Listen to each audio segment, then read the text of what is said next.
with 9 Grammy Awards and 14 nominations, 38 concert tours worldwide, and 11 studio albums that span 4 decades, the Titans of Thrash remain the standard by which all other metal is measured. We begin with a 1984 classic from their second album, For Whom the Bell Tolls, followed by the 1992 tour anthem, Wherever I May Roam. And then, let's turn down the house and light up the stage with the Auburn University Marching Band and their show, Metallica. Sunday evening once again means it's time for another live edition of the Auburn Experience podcast. We've got episode 104 coming your way as we enter the month of December. So much to talk about this, obviously a conclusion to football season, the Maui Invitational, and so much more news in Auburn potpourri. Let's get into all those different things right now.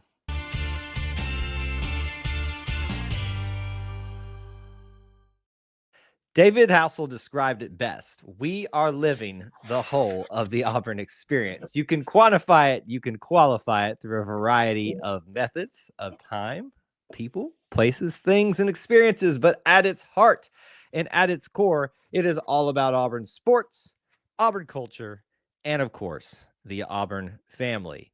And if you need me to put it even on a more finer pin for you, if it's orange and blue, it's what we do. So thank you so much for joining in on us, with us on what we do today. Because we need family in here, we're going to get yourselves introduced here. My name is Kyle. If you haven't met me or known me before, back here for episode 104 and back in the saddle, if I remember to bring him on screen, my good friend and yours, Mr. Austin Scott. Welcome back, sir. Thank you, War Eagle Kyle. War Eagle to our listeners. Hope everyone have a happy Thanksgiving. It's December 1st. If you're listening live or on the replay, you can know that it's December 1st. And it's officially Christmas time, right? It has been Christmas time, Austin. If you are officially, no, it is official. It has officially been Christmas season around here. And you know why it's officially Christmas season here now? Because Santa Auburn Santy Auburn is back here on the show. He made his appearance last year, and we're going to be getting more of that here on the E2C Network stuff. But he is back in session, so we are going to be celebrating the Christmas season around here in fine Santa fashion. Doesn't visit my house, so it's Bobby Claus. So I know. Listen, you know, Bobby Claus goes to some houses because Auburn Santa has to go and, you know, take care of everybody else. It's a big job. And conquer. It's a huge job. It is a difficult but a pleasure for them to serve the Auburn family. And boy, oh boy, do we need it this year. Amen. It's been a wild ride in some aspects of the Auburn experience. But certainly we're going to dive into so many things in this show. But I want to start right here since we're already talking about it in Auburn potpourri. It is the Christmas season officially, whether you're Mr. Scott, and can't really start it till after Thanksgiving, but it started for me the second Halloween was gone. Tell me a little bit about Auburn and the Christmas season. We get to talk to you about this every year because you are a resident of Auburn and you make us jealous every time. But you guys got to take part in some of the normal festivities that go around town. So tell us a little bit about that. Yeah, it was the kickoff to the Christmas season in Auburn, Alabama, and with the lighting of the tree and the menorah on Sanford Lawn. That is mainly a SGA or UPC event from Auburn University, run by students, and but Dr. Bobby Woodard, the VP for Student Affairs at Auburn, very well known individual, spoke about it tonight. He said this is really one of those unique connections you see where the city of Auburn and the university really come together and become one. That happens in Auburn a lot. And more so than other places, just because of the uniqueness of the town, the uniqueness of the Auburn experience, if you want me to plug the company line there. But I think that the lighting of the tree tonight was he was right. It's a very pivotal point of seeing that in evidence. So we had families out there. We were out there. There was tons of students out there. Aubie was out there counting down to lighting the tree. And it was a really cool event to see. That tree is up year round. It's always very interesting to me that you can go see the Auburn Lawn Christmas tree in March or July if you'd like to. It doesn't have ornaments on it. I was about to say it's not nothing's on it during the rest of the time of the year. But it's an odd shape. It's an odd shape. It's like kind of iffy, but it's a little iffy. It's always there, and it is now lit, and downtown Auburn looks mighty beautiful in Christmas lights, I must say. It does. It does. Yes, I am jealous that you get to experience that. And I love that what you said about just another example of how Auburn, the city, Auburn, the school, Auburn, the culture, all intertwined together. And it's great that the students get to take part in that with the residents. That just kind of symbolizes all that and get the good, warm, fuzzy feelings, especially for the Christmas season. And glad that you got to experience that once again as a resident. Let's dive into some more news. We'll start talking about some more sports related things here. We just had all the happy news, so we got to dive into some sad news. And no, I'm not talking about the game yet, folks. We're going to get there. But I do want to spend some time talking about this news that I was anticipating in some sense. Didn't know when, what year, all that stuff. But we have had a very senior member of the Auburn coaching staff tree or family across all the sports for quite some time. And we found out at the beginning of this last week that as of the end of the season, Coach Karen Hoppe will resign as Auburn soccer head coach and retire from the sport. So as it was written, as it was reported, as I understand to this point, this is her saying, I'm taking it easy and I have done my due diligence and I am heading to the house. And it is a very, I don't want to call it a sad time because to me, it's such a complete career. And such a great body of work that Coach Stern. It is sad, yes, that we will no longer have her in the helm of Auburn soccer because I have quite frankly enjoyed that. She has been very good to E2C Network, been very open, been very engaging, and I so much appreciate it. I hope we have that with the next head coach. But man, 26 years is coming to a completion for Coach Karen Hoppe, and sad to say that this is a reality now. Yeah, it's really one of those kind of hard to believe things that you hear it and probably won't set in until we see another announcement of a head coach or see even that coach on the sidelines next year. Right. But a icon with Auburn soccer, an icon in outside Auburn athletics. She went out with one of her very best teams, a big group of seniors. And so, like you said, not all that surprising in the sense of that this is her last stop and that she's going out on her own terms. But certainly a surprise in the sense of that it's a reality. And so it will be very weird to see someone else there. I would be shocked if Coach Karen Hoppe, I don't know anything, but I'd be shocked if she's not involved in some way with Auburn athletics. She has certainly earned the right for her opinions to be heard, I think. And she is the name when it comes to Auburn soccer. So I don't know, Kyle, do we name soccer pitches? Do we name soccer fields? I don't know, but it feels like, not that there's anything wrong with the name, the Auburn Soccer Complex, but it feels like it's missing something, doesn't it? I'm just saying. The Hoppe. Get to the Hoppe. Get to the Hoppe. Get to the Hoppe. Get to the chopper. There is it right now. You know what? We're going to scream from the heavens to name it Get to the Hoppe or something like that. And that will make me so happy. There are some things that are just sitting right out there for you all, the marketing team, and we're giving it to you again. So take it if you want it. We won't claim it. You can have it. I just want to be able to say Get to the Hoppe. Either way, what a great career. So glad that we have been able to, watch this and talk about this here on this show, on the network. My very first interview that I ever did with a head coach was with her. And so to me, I want to call it emotional because I mean, it's not that so much, but it's just kind of like full circle that this is the time that this is actually going to happen. So we move on and we thank Coach Hoppe for her 26 years as the head of the Auburn soccer program.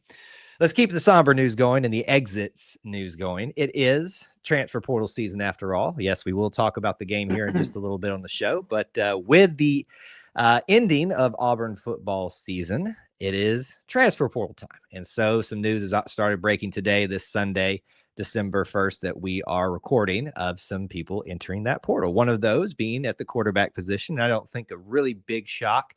More so, it's the shock that it hadn't happened yet, because I really want Holden Gariner to find his success wherever that is. And I am commending him for sticking it out and staying with Auburn as long as he did, after not getting a whole lot of opportunities out there in the field. Now, granted, you go out there and earn them. There's nothing, given to anybody or taken away from it. It's all earned on merit. but he has entered the transfer portal and will be going to find his next stop with 2 years of eligibility. I don't think this comes as a shock to most anybody, though, Austin. No, Holden was a commit to Brian Harson's tenure. His quarterback that kind of looked like someone that would fit the system he wanted to put in. Like you said, I commend Holden for sticking around. I do believe with him I think he graduates this month. That gives him a degree from Auburn. So that's the way you do it. That's the way you're supposed to do it. That's the way you do it. It has been a bumpy road for a lot of people on the Auburn football team, but for Holden especially, he has had ups and downs. And so good for him for sticking it out. I hope he was able to learn something. I hope he leaves thinking of Auburn fondly, but really interested to see where he goes next. I think he can be very good at the right spot. Had a very good high school career in Savannah, Georgia. So would love to see where he goes next. And we appreciate his commitment and his time at Auburn. Yeah, and you know, with the year, the stat that was out there and has been out there for a time with second-year transfer portal quarterbacks, not always the case, but certainly a lot has shown success in their second year with 2 years of eligibility. He can get somewhere, kind of fight into the depth chart, maybe earn the starting job, get used to everything in that, maybe that second year really have a strong finish to his time as a college quarterback. So we're hoping for success for Holden, not at any Auburn expense, obviously, but certainly we appreciate the way he's exiting and thankful that he stuck it out with us this far. Same thing goes for this particular individual. It was announced today, I think, via some other media channels out there, officially from Micah Riley, tight end for Auburn, that he will be entering the transfer portal. And I'm going to be honest with you, where we talked about Holden, I'm not as shocked about that one. This one, I don't want to call it shocked, but I'm kind of interested about this one more than anything, because if you look at the tight end room, we're about to lose a ton of people. Luke Deal, Brandon Frazier, Rivaldo Fairweather. I mean, it's just wide open for anybody. So Micah Riley, I keep wanting to call him Micah Riley Ducker because that used to be his full name. He's gone. Thoughts on this, Austin? Yeah, you're right. It is a little more perplexing. I think that it was also a Harsin commit, and it stuck it out. Had a little more playing time with special teams and some blocking. And he caught a touchdown this year, did he not? I feel like you're right. Did. Yes, he did from Hank in the New Mexico game. Yes, though Hank's very athletic. The sidearm, kind of corner. Yep.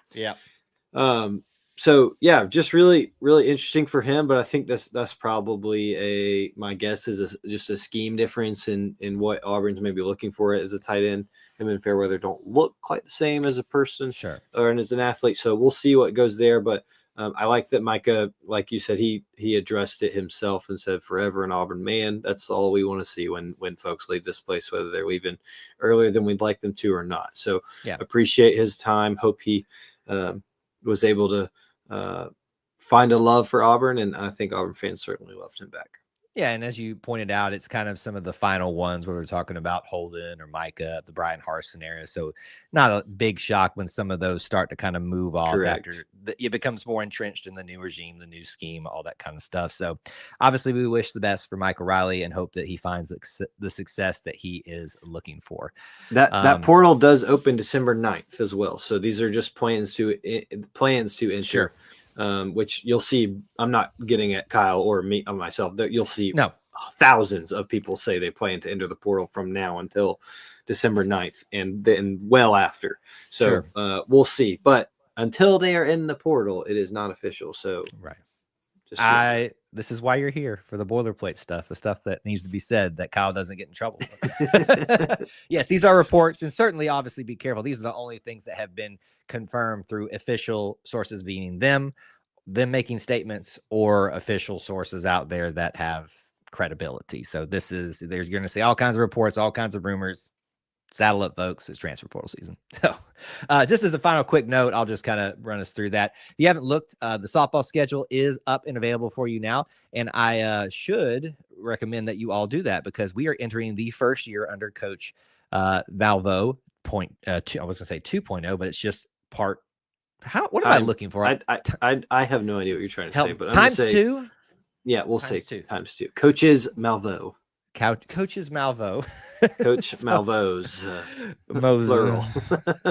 This is why our show is so weird, because we get stuck on tangents like this. Anyway, they're like, shut up and talk about the We're schedule. trying, coaches. It's new to all of us. It's new to all of us. The schedule is now officially out there. If you want to take a look at it on Auburn's official website, we have known the conference schedule for a while. They got the non-conference now completely finalized. If you kind of look at it, you'll see a couple things that stuck out to me. It looks like Auburn's going to have some games at the very beginning of the non-conference schedule, and then at the very end of the non-conference schedule, they'll be going to Clearwater for, seems like we always go to Clearwater, Florida to do some stuff for softball, but obviously going up to Madison for something that we've talked about previously, for an invitational of sorts up there at the Trash Panda Stadium to do that. So we've talked about it in great detail. Just wanted to at least acknowledge that it is getting closer to that spring sports time. So if you are interested in what's happening with Auburn softball, what's going to be happening, certainly go out there and take a look at all those different things. More on that to come up in the future, because we're looking forward to talking about them all those times two. All right, that's going to do it for Auburn Potpourri. Let's move into discussing our big topics this evening. Should we just go ahead and do it, Austin? Rip the Band-Aid off. The Band-Aid. Just Rip it off. Rip it off. Let me just go ahead and say right here at the front, so no one can say that we're being sore losers, congratulations to the Alabama Crimson Tide for a hard-fought victory, and I do emphasize the fought part at certain times. But we are obviously very devastated with yet another Iron Bowl loss, this time in Tuscaloosa, 28-14. A lot has to be hashed out from this, I think. And while we're going to focus really on the game, I know most people want us to start moving on. There's still some stuff to unpack here and for us to break down here on this show. 28-14. Honestly, I'm kind of shocked that this score is not flip-flopped because of the way not only it started, but it carried on throughout the game. So before we maybe get into some of those things, your impressions, Austin, just general thoughts about Iron Bowl 89, I think is what this was. I think that's correct. Yep, 89. Thoughts on 89? Yeah, definitely not the way Auburn people wanted it to go. I think that there was a lot of hope, maybe a little more optimistic than should have been after last week's big win against A&M. And Oklahoma's beating of Alabama at the same time. But I think that it is 5 straight years, and it is 14 straight years in Tuscaloosa, or 14 years since the last win in Tuscaloosa. Yep. So, it's very hard to win there. It is very hard to win in Auburn for this game. We that's been evidence, and some would have even call it haunted. So I think that you can see that there was a lot of optimism, and the thing that everyone likes to say about rivalry games is you throw the records out. You don't worry about what's happened before. We saw that all weekend, right, with all other rivalries. Such a good rivalry weekend. Fights, and it was a great rivalry weekend. So. It's unfortunate. I think, like you said, with the turnovers, it blew my mind that we were +4 in turnovers at one point, and we're still down 2 touchdowns. That is not something you want to see very often. I think that you tend to hear post game of those kind of games from the losing team say, well, when you turn the ball over 4 or 5 times, no one's going to win. Auburn could not capitalize. Whether it be execution, decision-making, play calling, whatever you want to say it, they could not capitalize on those turnovers. I think it ended up being +2 with the interceptions late. Sure. But it's unfortunate. I think, no one's going to like me saying this, but I think you have to like the fight that you saw, especially from seniors and from guys who this game meant something to them, like Eugene Asante, Peyton Thorne, Jarquez Hunter. It stinks, and it's part of it, but I think I don't see how you don't see the gap might be closing between Auburn and Alabama than what we've seen over the last few years.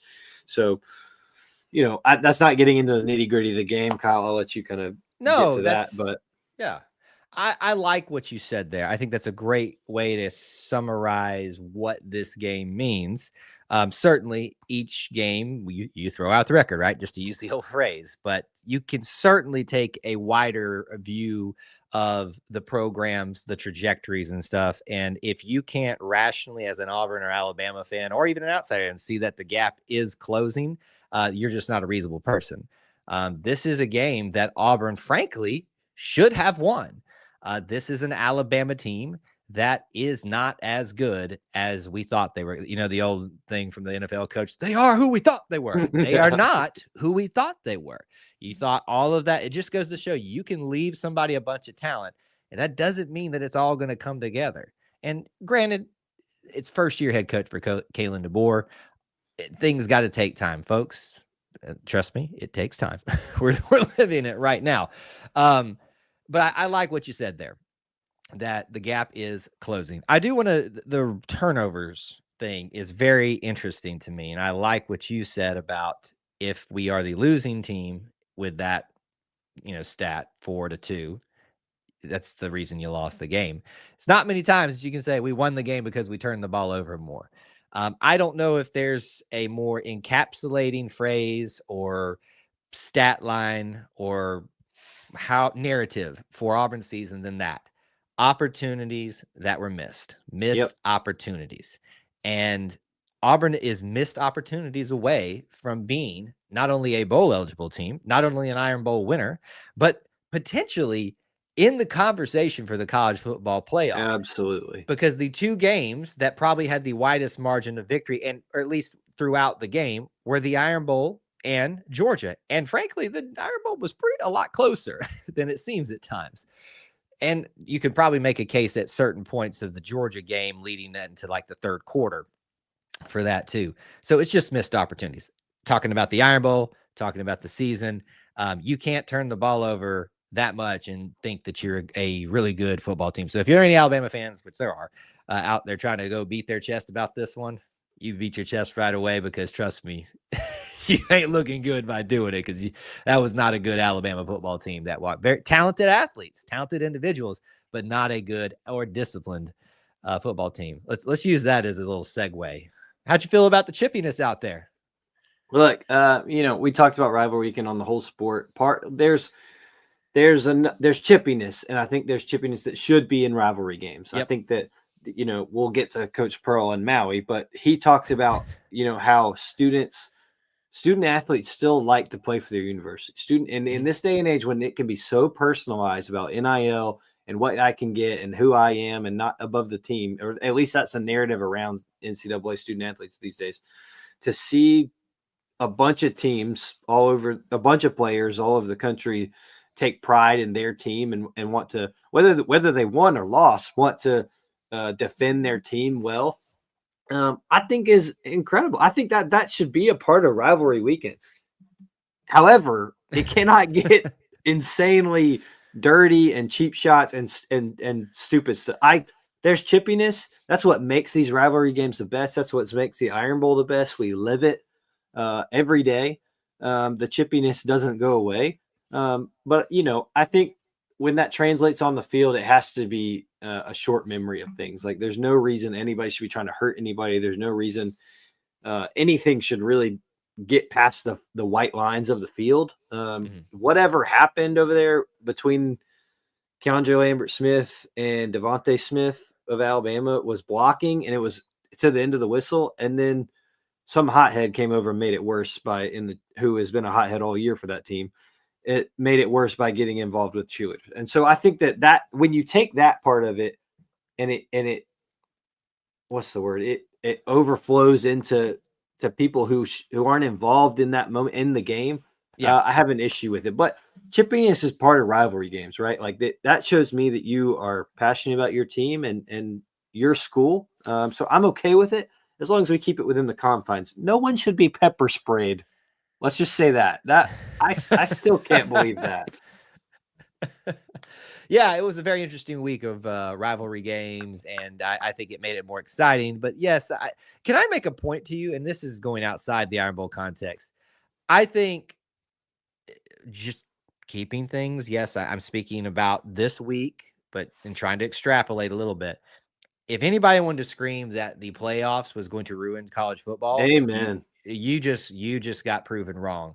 Amen. Every games that had no bearing on the college football playoff mattered, because you're vying for, even if you're someone Auburn who's not going to make the college football playoff, no matter what happens, you're playing for a bowl game, but you're trying to ruin someone else's opportunity that they are fighting and clawing, trying to convince someone that they will get in. And listen, folks, Alabama's going to get in. Just go ahead and plan for it. Come on, they're definitely getting in. Just believe it's coming. But it makes things so much more real for more teams, and that's why I think that. Now back to the Auburn.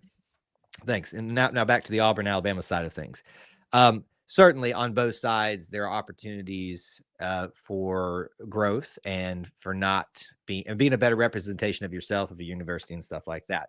And Alabama fans, if you're watching this, you can say I'm being orange and blue glasses all you want, but your team's got some discipline issues, some big ones, some very big, obvious ones as well. Malachi Moore, not a good representative of himself, of your school. Of your fan base, yes. But hey, when your AD is having to run the kid off, but after the game, you should be ashamed of him. He should be ashamed of himself. You should be ashamed. You should be ashamed of him. This is not just one incident.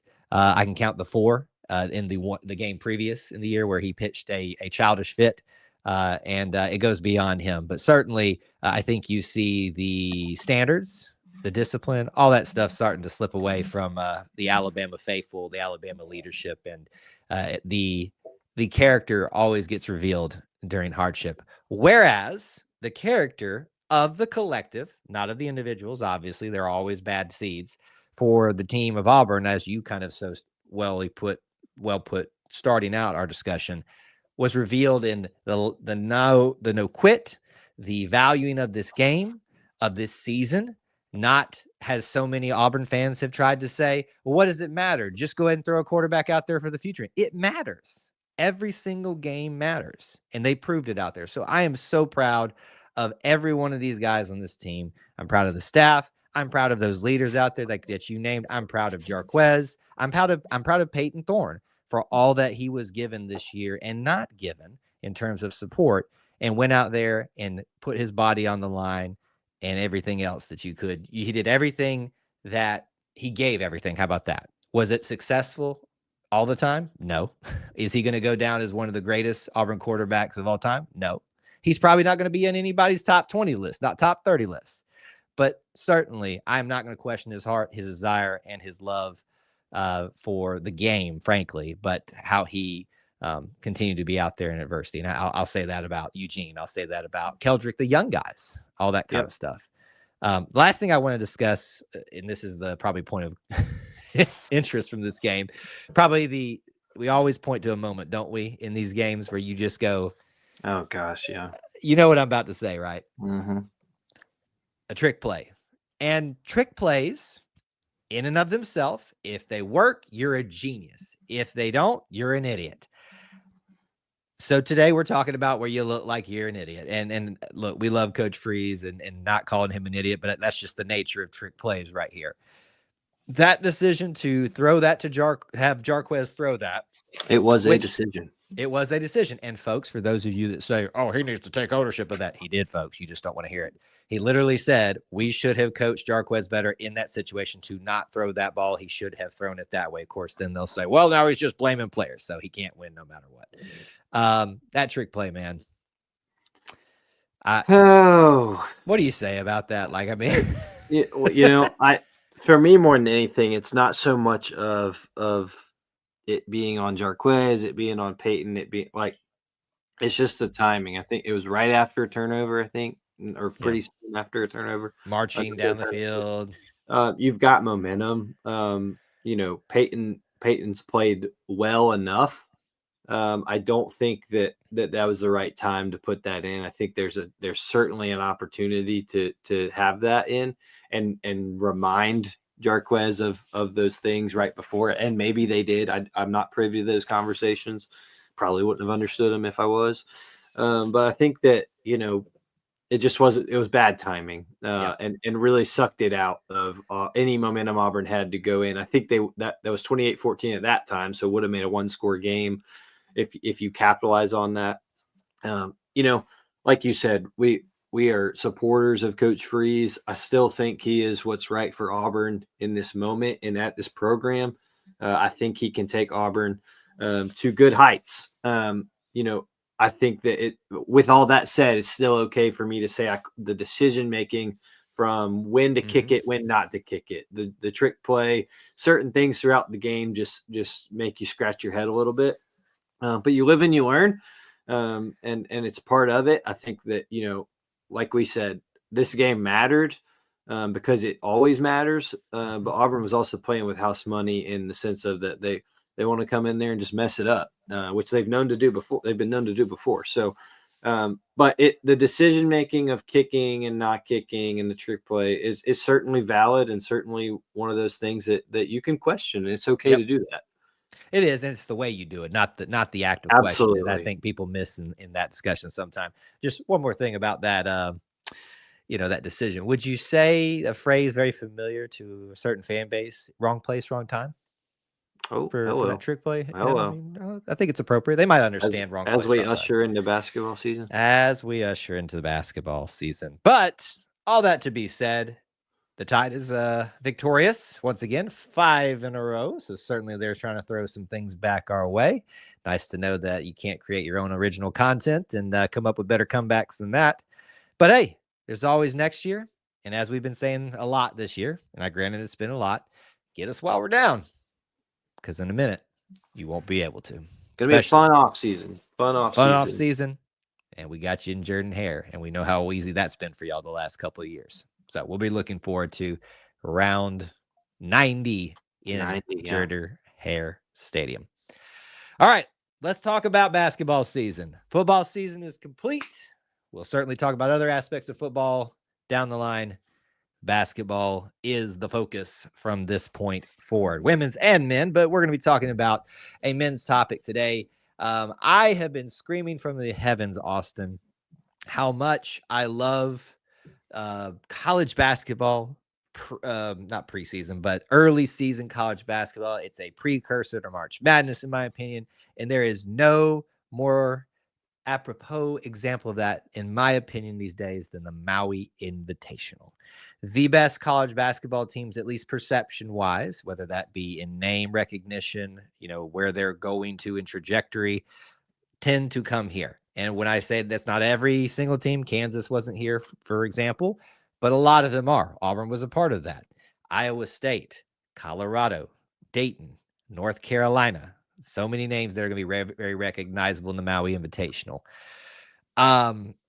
I had very optimistic views for myself personally, whether I was willing to say it publicly or not, about how we were going to perform in this, but it all was hinged upon that first game. So as a brief summary before we dive into it, your Auburn Tigers, obviously, as you know by now, are the champions of the Maui Invitational, defeating the Iowa State.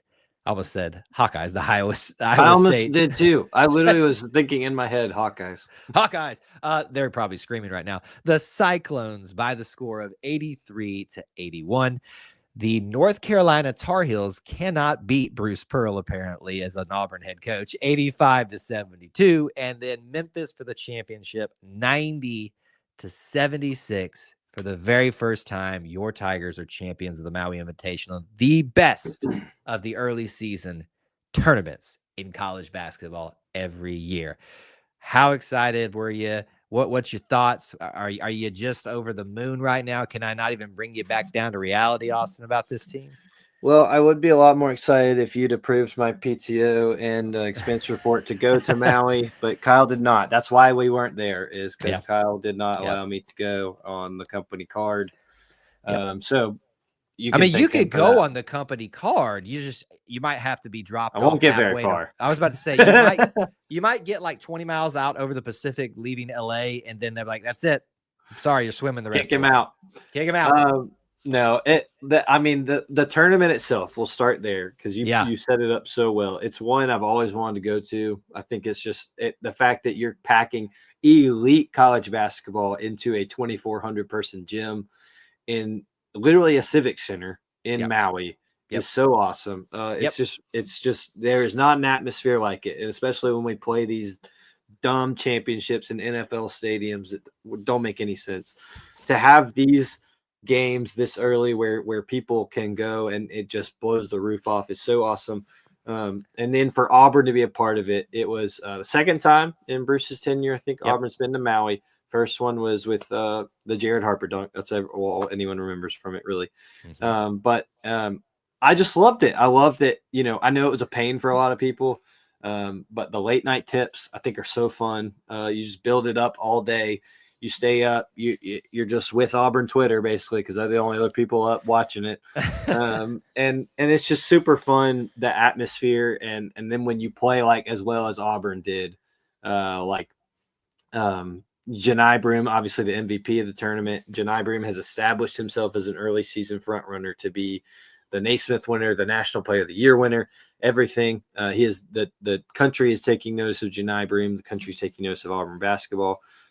Just a really, really fun and really good performance by Auburn. I think the first night obviously was the closest game with Janai's tip in right before the buzzer, which was an Iowa State team that scared me about halfway through that game. Big time. Rightfully so. And rightfully so. That's a good basketball team. A very good basketball team, coached well and has elite guards. But from then on out, it just looked like Auburn was just going to boat race anybody that came their way. That ended up being North Carolina and Memphis, and just really impressive job. I think I was trying to think back to our predictions, Kyle. I think we both said Auburn would be 2-1 in Maui. 2-1. 2-1.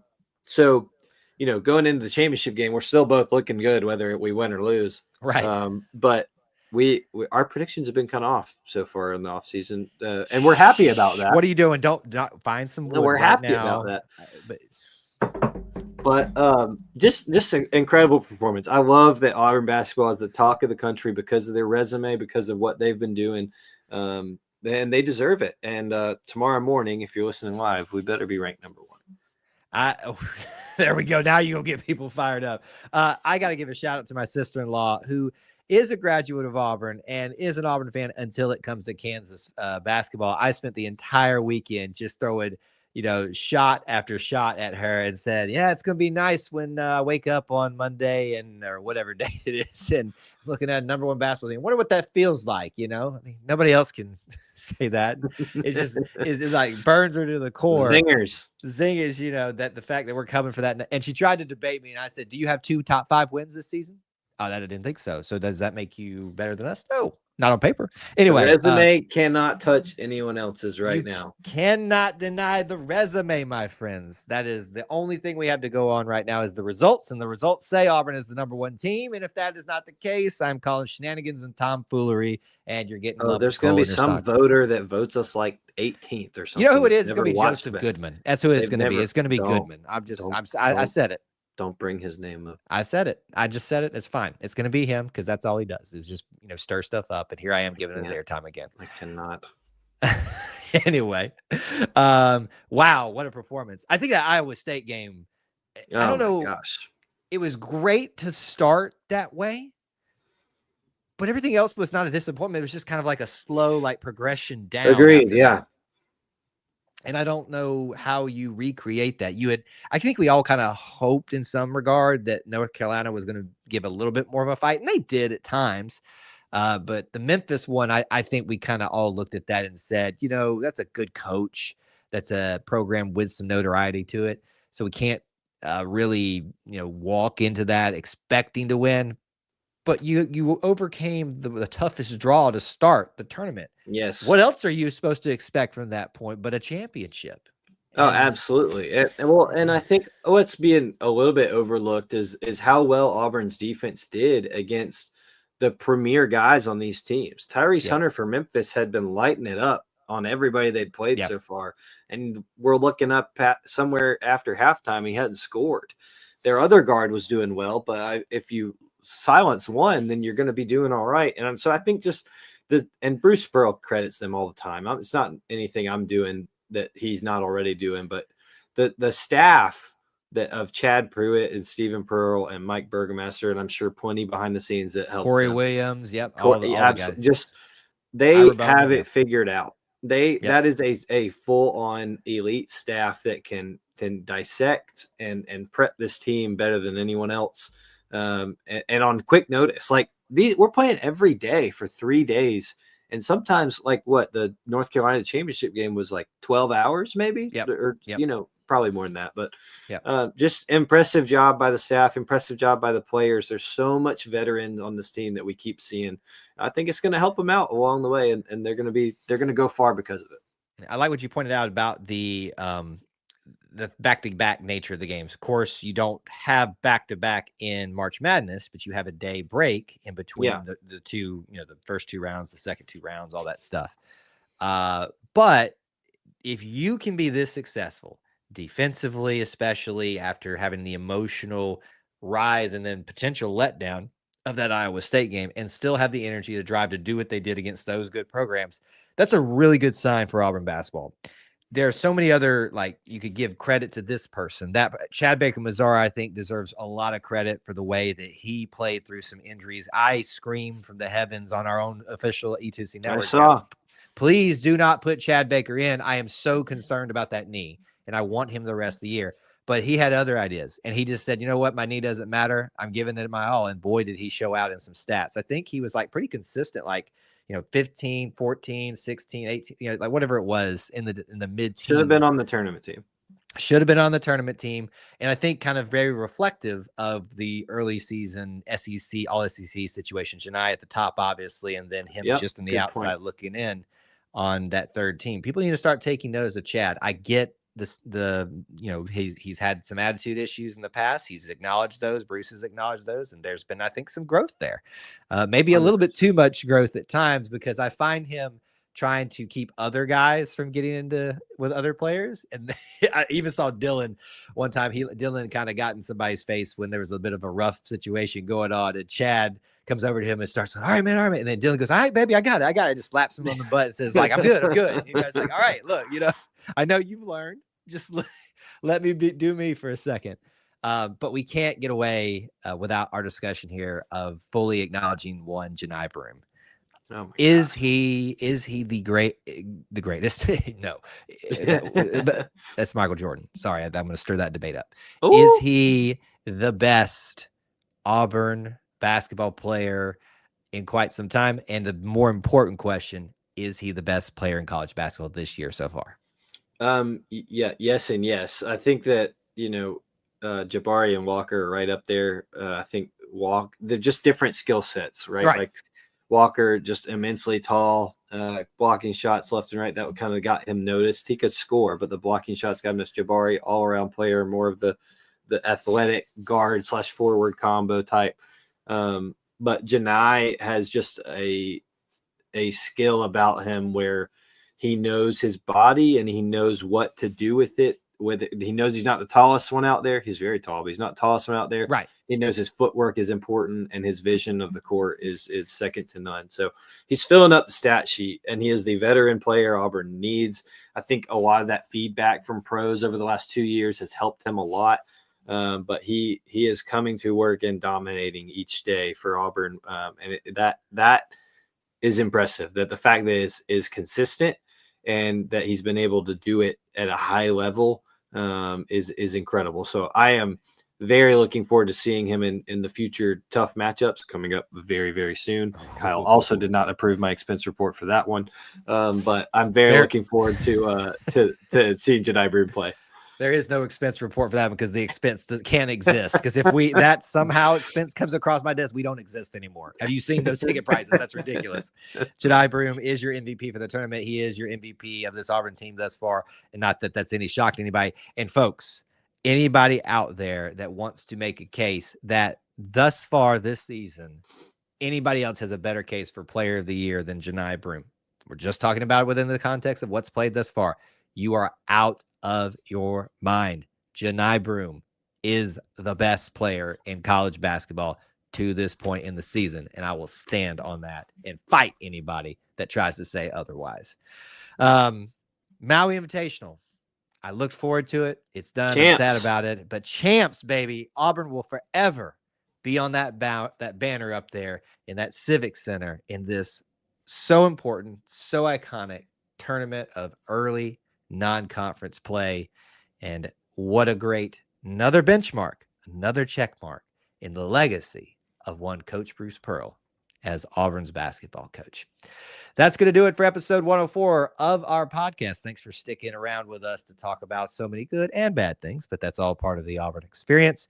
We appreciate you being here as we move into the holiday season. One final question or just request from you. We'd love to know from you. What are you getting for Christmas this season that's Auburn related? What are you asking for? And for those of you that want to be annoying and do the stereotypical, I want a better football team, just stop it. Just go home. Just go home. We don't want any of that here. We're asking seriously, what are you wanting for Christmas? Like what shirts, what things? Do you want a Santa obby or anything like that? I mean, that's come on, the obby or Santa, Auburn Santa. Last time I checked, Obby doesn't look like that. Can confirm. Can confirm. Bubby does not look like that, as your boys say. Bobby.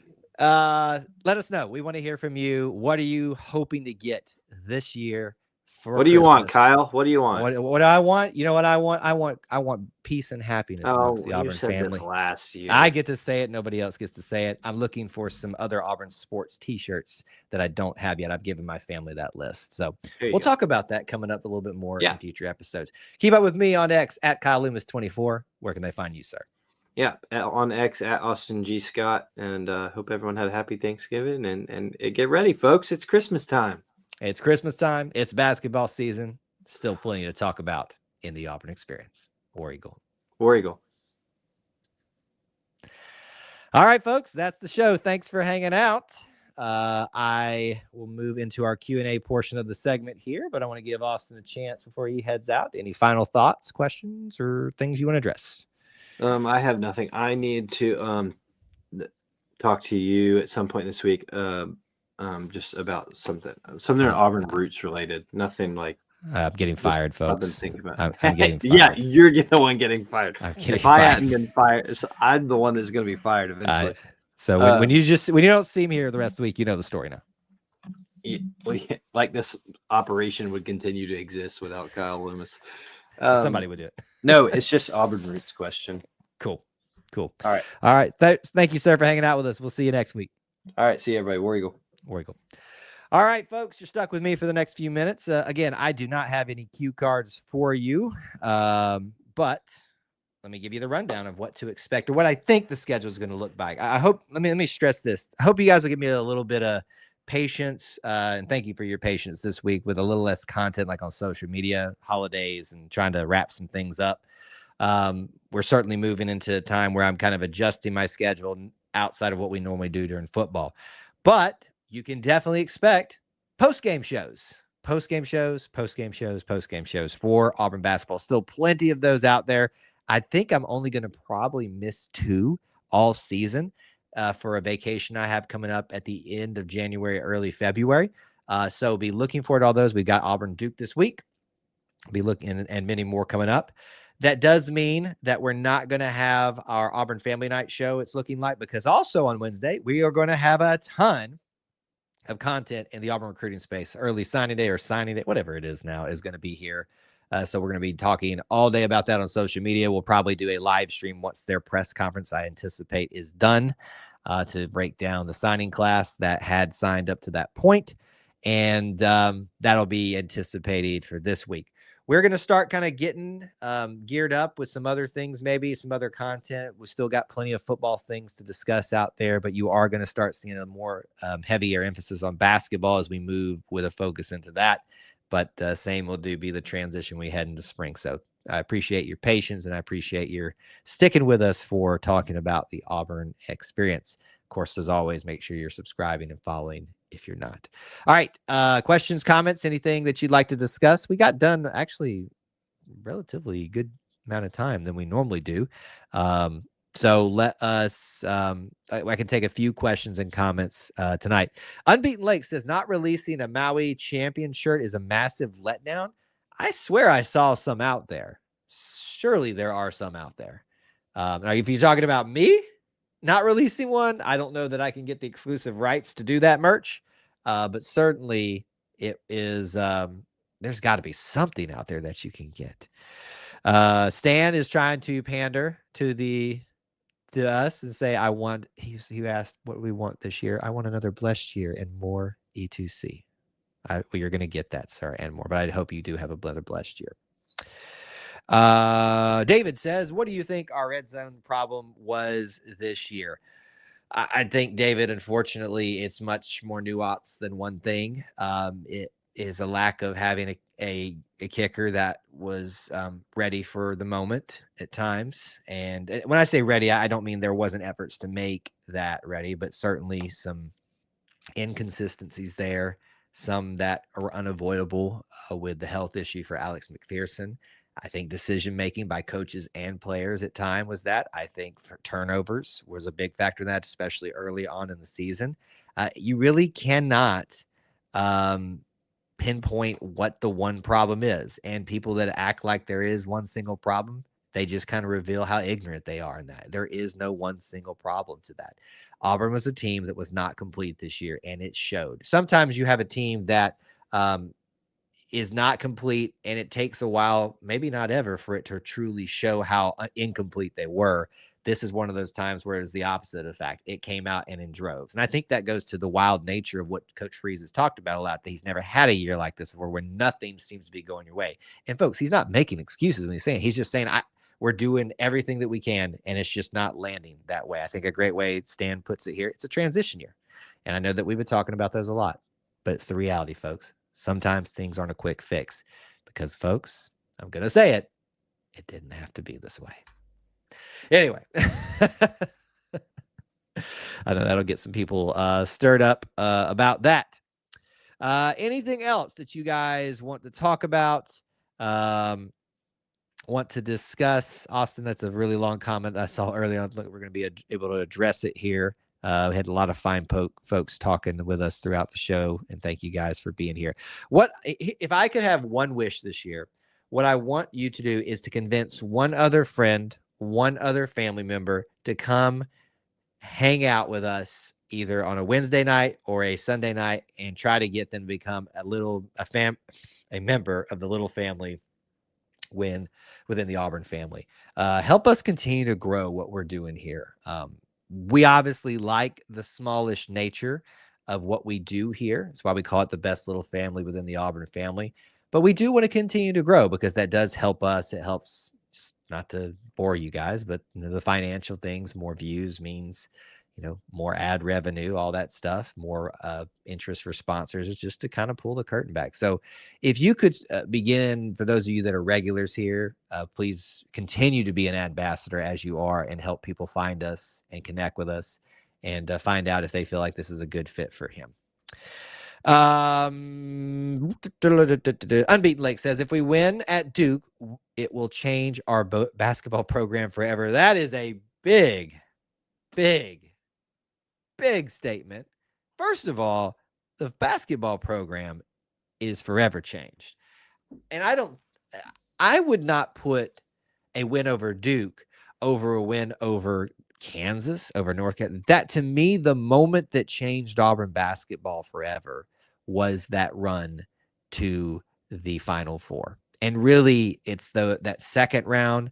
And, no, you know what? The moment was that ending to the New Mexico State game for Auburn that led to that shellacking of Kansas, the shellacking of North Carolina, how we managed to come through with the injury to Chuma to beat that Kentucky team that year, and how we should have been the victors and gone to the national championship game against that. That is the moment that forever changed basketball. Duke is just another benchmark of being able to check that box about relevancy. And I think that's the main point of what you're saying here, is that it feels, if you can conquer that mountain because you've done the Kansas, because you've done the Kentucky, because you've done the North Carolina and what have you, that this is that, I want to say final, but it is one of those few remaining pinnacles that you have not reached yet. And I think that's mainly what you're getting at here with this comment. It does feel like those are becoming fewer and fewer under Bruce Pearl, but they're still out there. Hope y'all are excited about basketball season, because I am. All right. Final questions, comments, derogatory rebuttals that are productive. Get them in now, get them in fast, get them out. I'm serious about this, folks. We want to start hearing from you. It's the holiday season. You may or may not see some more Christmas stuff starting to pop in here to the background a little bit more as we go throughout the year. What do y'all think? We think Auburn Santa should be like right there Hopefully I won't knock him over. But that would probably be a good spot for him for the shows and stuff like that. But I usually put some lights up. I've got a little like going Christmas hunting, shopping thing out here for Auburn. You'll see some more of that coming up. I'm a big Christmas guy, if you cannot tell, in the next few shows and stuff like that.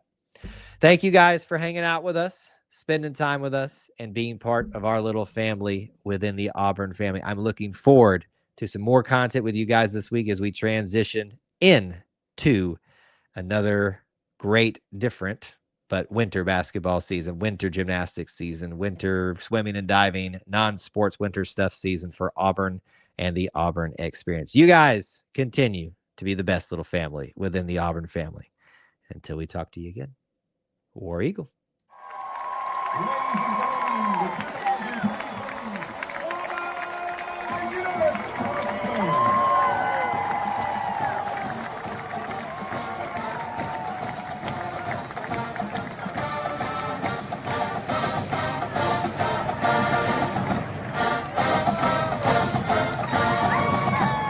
The Auburn University marching band is under the direction of Chorus Early, assisted by Nikki Coles.